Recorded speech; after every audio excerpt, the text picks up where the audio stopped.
Schools and colleges across the country have been shut down. Bangladesh's government has suspended mobile internet services. মুক্তিযোদ্ধাদের নাতিপুতিরাও পাবে না, তাহলে কি রাজাকারের নাতিপুতিরা পাবে? Such low-level arguments do not suit a prime minister. Last month in Bangladesh, a large number of students protested on the streets. Initially, the protests were peaceful, but soon the situation took a scary and violent turn. A military curfew has also been declared in Bangladesh. Schools and colleges across the country have been shut down, and the government of Bangladesh has suspended mobile internet services. In these violent clashes, more than 180 people have been killed and thousands injured. The protesters are now calling Bangladesh's Prime Minister Sheikh Hasina a dictator. Let's understand the situation in detail in this video. The reason behind these protests are reservation. The youth of Bangladesh are protesting against the quota system of the government. According to the quota system, 56% of jobs in public sector of Bangladesh are reserved for different sections of society. This means that only 44% of jobs are available on the basis of merit. To understand this better, we have to go into the history of Bangladesh. Before independence, as you know, Bangladesh was a part of Pakistan. At that time, it was called East Pakistan, and today's Pakistan was called as West Pakistan. At that time, majority of the people spoke Bengali, and only less than 10% of them spoke Urdu, but still made Urdu as a language of East Pakistan. Apart from this, 59% of country's exports came from East Pakistan, but only 25% of the industrial investments went to East Pakistan. In November 1970, when Cyclone Bhola hit East Pakistan, an estimated 300,000 people died, but West Pakistan didn't make much effort to provide relief to the people here. Not only that, in the 1970 elections, East Pakistan had 162 seats, and West Pakistan had 138 seats. People in West Pakistan voted for different political parties, but in East Pakistan, the overwhelming majority of votes went to Awami League Party, which was being led by Sheikh Mujibur Rahman. As a result of this election, the Awami League was supposed to govern both East and West Pakistan, but the political establishment of West Pakistan did not want this at all. Martial law was imposed on East Pakistan.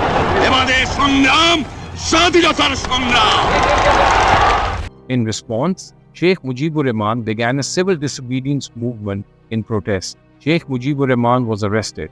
Mujibur Rahman, the leader of East Pakistan, declared the region an independent republic, which he said Mujibur Rahman, the leader of East Pakistan, declared the region an independent republic, which he said will be called Bangladesh, the land of the Bengalis. The people who fought for freedom in East Pakistan, which made Bangladesh an independent country, were the freedom fighters.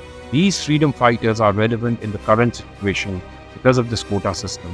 Because friends, in Bangladesh's quota system, 30% of jobs are reserved for the descendants of freedom fighters. Apart from this, there are some other reservations, like 10% for women, 10% Zilla quota for backward districts, 5% reservation for ethnic minorities, and 1% reservation for people with physical disabilities. If you add up all these numbers, it becomes a total of 56% reservation. But the majority share of this 56% is the 30% quota of freedom fighters. Look at this article published by a third-year student of international relations at Dhaka University, Fahim Faruqi, who is also a protester. He claims that this protest is basically for the reformation of quota system. Protesters demand that other than the reservation for ethnic minorities and physical disabilities, the government should remove all other reservations. This reservation for freedom fighters began in 1972, just a year after independence. The Ministry of Cabinet Services issued an order that year to create a quota for freedom fighters. 30% of jobs should be reserved for them. It should be noted that this was applicable only for freedom fighters. Later, in 1997, this quota was extended to the children of freedom fighters. And in 2010, it was said that this quota could be extended to the grandchildren of freedom fighters too. After it was decided to include grandchildren in 2010, there was a big movement in Bangladesh during 2012-2013 against this quota system. Every year, around 400,000 graduates compete for 3,000 civil services jobs in Bangladesh, conducted by the Bangladesh Public Service Commission. In February of 2018, the Bangladesh General Students' Right Conservation Council demanded reforms in Bangladesh government services. Even then, there were clashes between the students who were against it and those who were pro-quota. And under this pressure, in October 2018, Bangladesh's government issued a circular that the quota system will be removed for first and second class jobs. But then in 2021, 7 students from freedom fighters' families filed a petition in High Court against the removal of this quota system. And on 5th June 2024, that is last month, the High Court declared that the petitioner's arguments were valid. The government circular was declared illegal and the quota system was reinforced. This was the reason why protests rekindled all over the country. Protesting students claimed that this quota is unconstitutional. Nowhere in the original constitution was it written that the future generations of freedom fighters would have reservations for jobs. And to make matters further worse, it is the government that decides whether someone is a freedom fighter, which has raised further questions about nepotism and corruption. For the past 15 years, the ruling party in Bangladesh has been the Awami League, with Sheikh Hasina as the Prime Minister. This is the same political party that fought for Bangladesh's independence. The protesters claim that the reservation for freedom fighters disproportionately benefits the people of Awami League. The names of the freedom fighters who have been included in the list, at least 60,000 objections have been raised against those names, and these objections have not been resolved by the government. On July 10th, this matter reached the Supreme Court. The government approached the Supreme Court to appeal against the High Court's order. The Supreme Court imposed a stay on the High Court order, but the protests didn't stop. Apart from students and teachers, opposition parties of Bangladesh joined in. To confront the protesters, more than 7,000 paramilitary troops were called. Police used tear gas, rubber bullets, and sound grenades. Apart from this, there were clashes between the protesters and the Bangladeshi Student League, which is the student wing of Awami League Party. Both sides blame each other. The law minister of the government said that the government is willing to talk to the protesters. They claim that they are trying to get an early hearing in the Supreme Court so that the final order could be passed as soon as possible. Students raised slogans outside Dhaka University that we won't let their brothers' blood go to waste.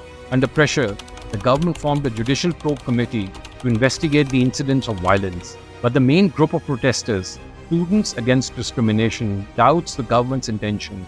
They say that the Prime Minister did not say anything about the murders committed by her party's activists. Prime Minister Sheikh Hasina gave some irresponsible remarks. He twisted the facts and asked why the protesters hate the freedom fighters. If the grandchildren of the freedom fighters do not get the reservations benefit, will the grandchildren of Razakars be given benefit? Not only Prime Minister Sheikh Hasina, but also her Social Welfare Minister Deepu Voni and State Minister of Information and Broadcasting Muhammad Ali Arafat made similar comments. What does Razakar mean? Well friends, Razakar is a Persian word which means volunteer or helper. But in the war of 1971, Razakar Bhani was a paramilitary group which was supporting the army of West Pakistan. On the other hand was Mukti Bani fighting for freedom of Bangladesh. In this Razakar Bhani, there were around 50,000 people who supported the West Pakistan army.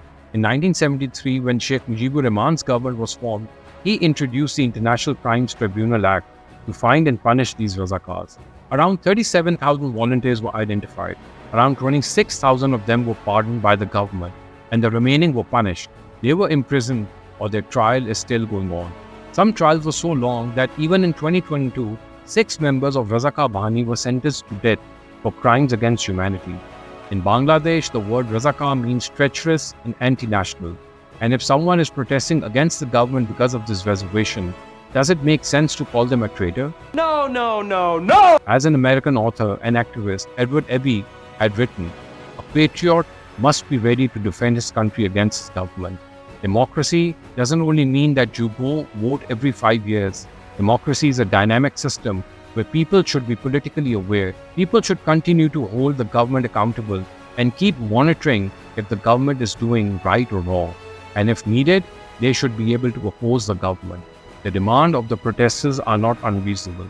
On 21st July, the Supreme Court of Bangladesh said that the freedom fighters' descendants quota should be reduced to only 5%, and the other quotas for ethnic minorities, transgenders and disabled people should be reduced to 2%, so that the reservation is only limited to 7%. Now, I personally believe that the protests against reservation in Bangladesh are just a symptom here. The real disease is unemployment. Unemployment has become a huge problem in Bangladesh. In a country of 170 million people, the working population is around 2/3, around 110 million.